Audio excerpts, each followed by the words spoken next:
વહાલા બાળમિત્રો, આજે હું તમને એક વાર્તા કહીશ. વાર્તાનું નામ છે ચતુર નાવિક. એક અમીર વેપારી પોતાનો સામાન લઈને યાત્રા કરી રહ્યો હતો.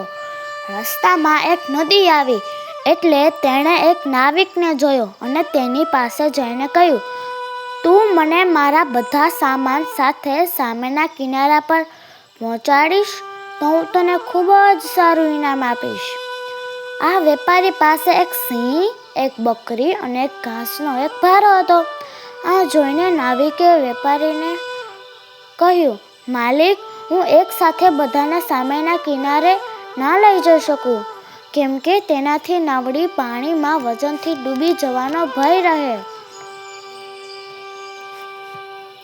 હવે જો નાવિક પહેલા ઘાસ લઈ જાય તો સિંહ બકરીને મારી નાખે, અને જો પહેલા સિંહને લઈ જાય તો બકરી ઘાસ ખાઈ જાય.